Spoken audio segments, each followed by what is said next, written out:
Hey y'all. So what'd you think? Did you see something you want to try? Am I muted? No, I hear you now. I do too. Yeah. Do you hear me now? Yes. Well, okay. So the breed thing was really interesting, but uh, we we have lactose intolerance in the house. So I just wondered if there was something. It looked like a really cute little thing to do, even for parties or whatever. Yeah. So do you have an alternative that you use for like a creamy cheese, like a cream cheese or something, or do you just not have those at all?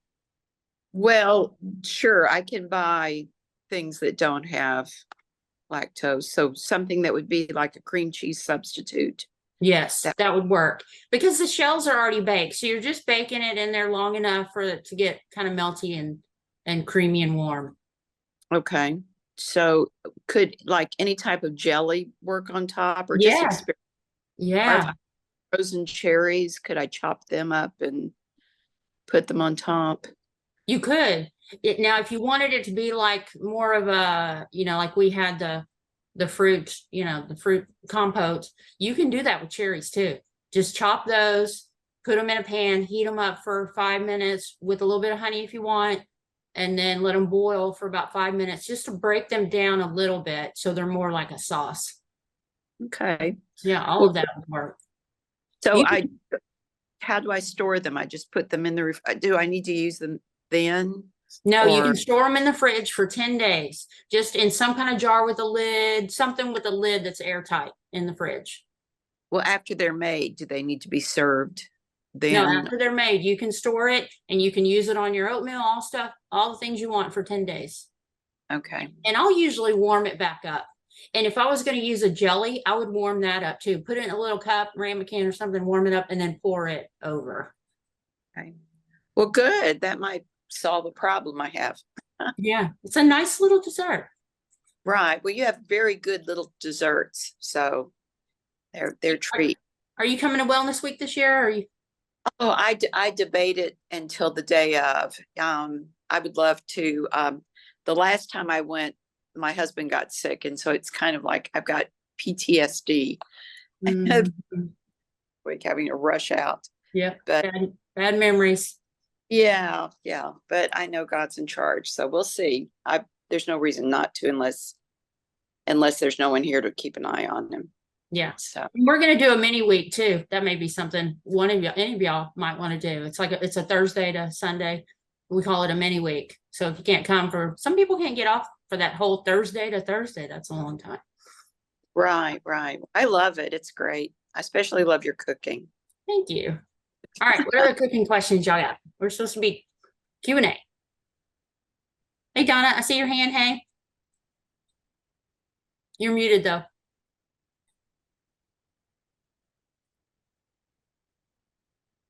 I think I'm better now. Yep. Okay. Oil. Sometimes it says canola oil, sometimes it's, vegetable oil. If you had one to pick that would be the best for all around, what would you keep in the house? Olive oil.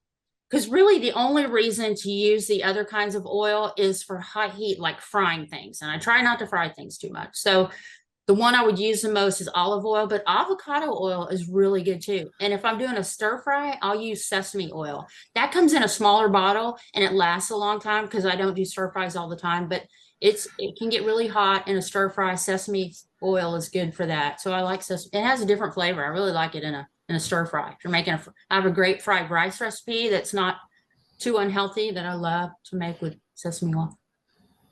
Your cookbook, does it have a lot of these easy recipes in it, like what you did? It doesn't have these particular because I try to do something new every time, but it's got that same kind of thing. A lot of 5 ingredient, a lot of easy recipes that don't have a lot of weird things in them. Okay. And I have a question about friends that are diabetic. When I make a dessert, like I don't want to say fake brown sugar or fake that measures the same. Mm-hmm. Have you done any of those? Is it I have.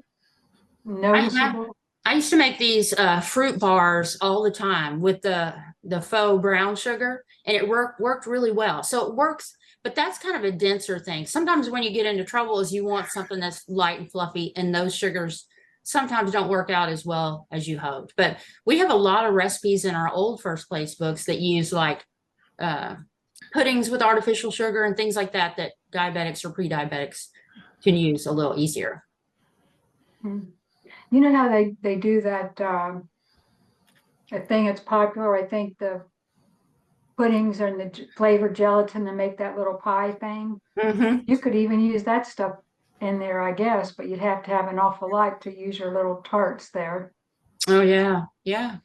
That's a good thought. And I make something called a Snicker pie, and the recipe's on our website, and it uses chocolate pudding with artificial sugar and peanut butter. So that might be a good thing in there. I love Okay. chocolate and peanut butter, and it's a frozen pie, so you make it and put it in your freezer. So then if your party's a week later, you do it a week ahead or 2 days ahead or whatever. It's a great pie. It's so good.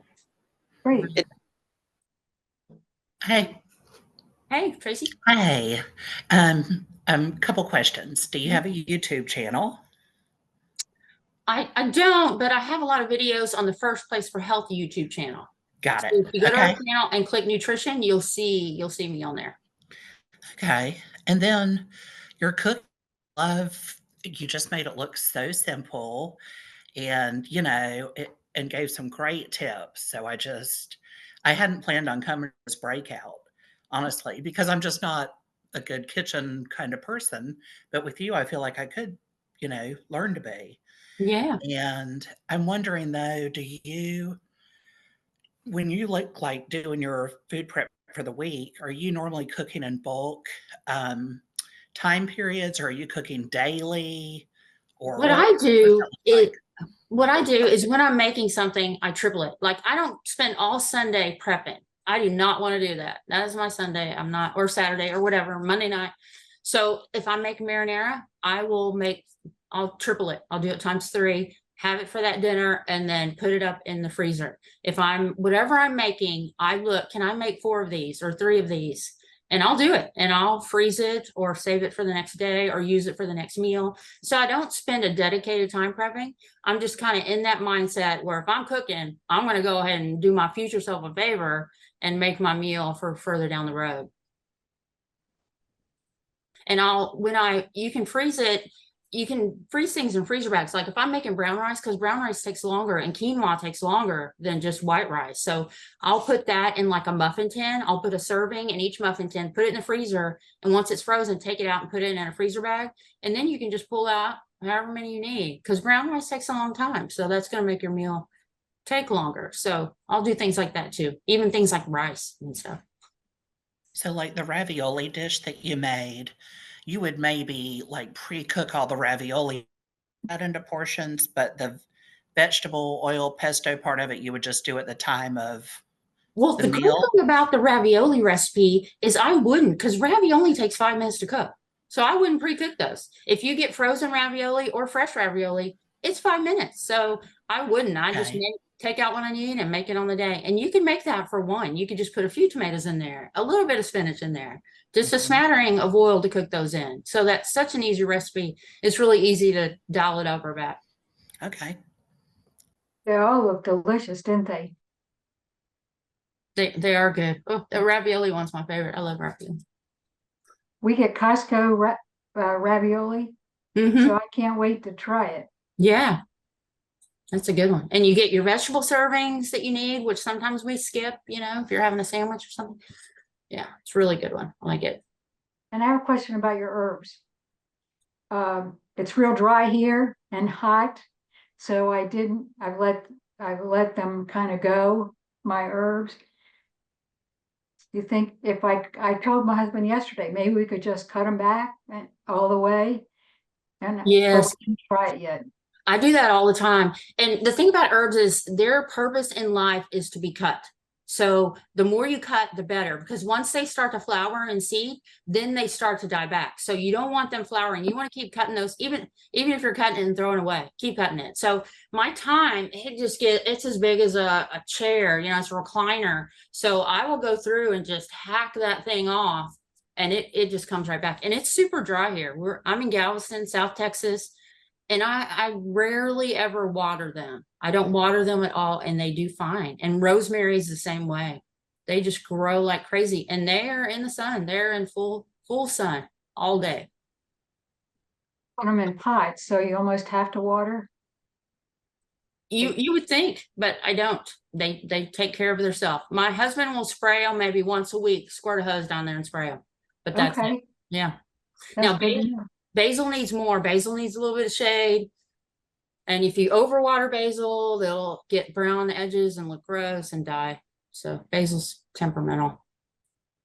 And that's too bad, because basil, if you're making pesto, you need a big chunk of it. You need half your plant to make basil. So I have a huge thyme thing out there, like you said, it got so big.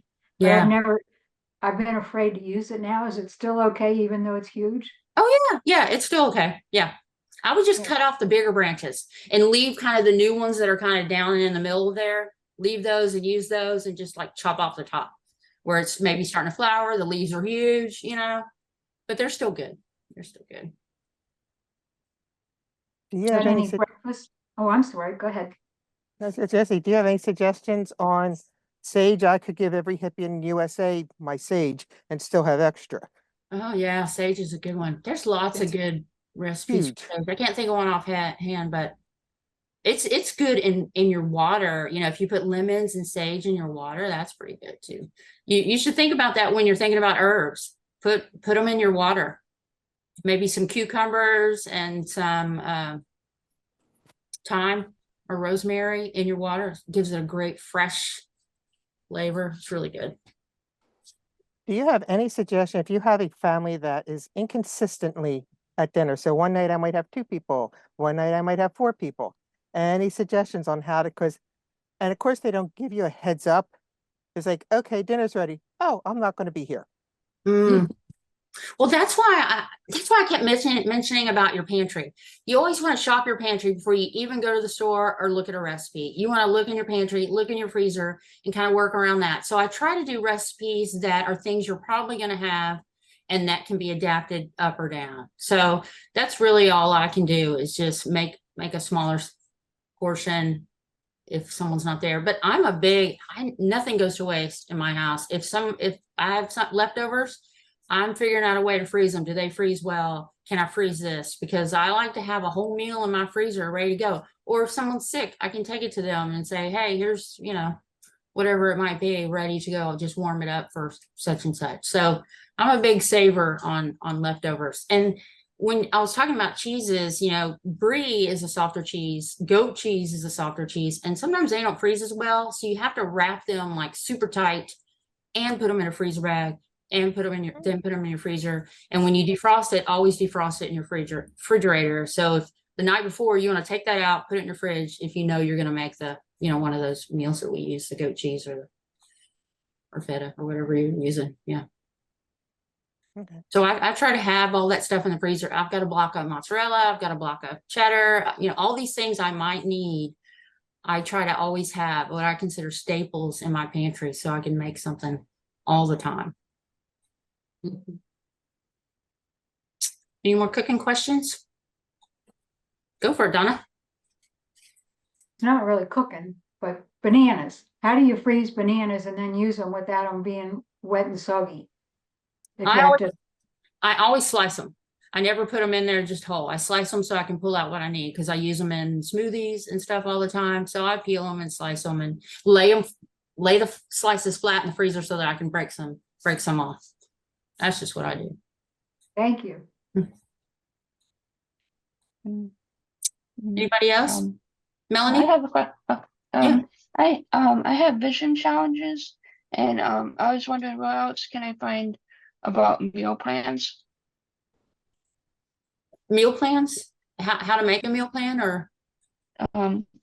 They're already made. Like for breakfast, lunch, dinner, and snacks. They're all listed. Well, some like our Bible study books, they'll have pretty much a meal plan in the back of every Bible study. You got a week of recipes. Our summer challenge had a month of a meal plan of recipes. So you just kind of have, and they're out there. If you Google it online, And if you're online, then you can make it bigger and so you can, you know, see better maybe than our Bible studies. Because some people do struggle to read that small print in our study. So, and then our website has a ton of recipes. So if you're looking for a breakfast, click breakfast. If you're looking for an entree, click on, you know, and so on, side orders, you know, all the way down. And just kind of make your own. Just pick the things you like, because no meal plan is going to be all things you love. You're going to find things you don't like. So you need to kind of know how to substitute things in and out. And make sure they're not telling me to get off. 3 minutes and 12 seconds. Well, oh, did It's you in the get off? corner. It's in the Oh. corner. Oh, thank you. It looks like 2 minutes and 5 seconds. Is that right? Right. Mhm. Yeah. Perfect. All right. You're so smart, Joanne. You're always keeping me in line. Joanne was in my class for a while. Are you in a class now, Joanne? No, No. You need to come back with me in the fall. that's what I remember. I talked to you at first place. Oh, I don't like these. And I was just we weren't on the same sync at that point. Mm-hmm. But yeah, I plan on starting my class back up in September also. Oh, good. Yeah, that happens. People rotate in and off. Sometimes you have to go to a different time. I'm on Monday nights and Wednesday afternoons, but sometimes, you know, that doesn't work. So go to Saturday morning or Thursday night. You know, there's a lot of different classes and everybody's so good. So, I was so bad after I broke my kneecap. I couldn't read, I couldn't write because of having 2 surgeries. I was a mess. you had like, what, 6 months of mess, didn't you? I had the beginning of last year, my sister died, and then in October I fell, so they had to put screws in my knees, put my kneecap back together. Then they had it. Yeah, I know. It's what I said too. Then I had another one because the scar tissue had grown, so I couldn't bend my knee. It was just really fun. Shelley, did I see your hand come up a minute ago that you had a question? Lisa, Yeah, Carol here, but now I've erased that I'm even here. First of all, I didn't have my picture because I wasn't dressed. So I went and got dressed for the group, but I couldn't get the picture back. But I'm here. Woo! Well, welcome. I'm sure you have all kinds of food questions, don't you, Carol? Oh, gosh, yes. Yeah. Would you come cook for me every day? That's my question. All right, Shelley, we got 20 seconds. Say it fast. oil storage, different oils. It needs to be in a dark place. Don't store it next to your oven. You don't want that heat. Don't store it in the sun. You don't want that heat. And always, if you're buying olive oil, look on the back, and you want it to be from one country, not 8 different countries. If you buy at Costco, you'll see it has 4 or 5 countries on there, so you want one.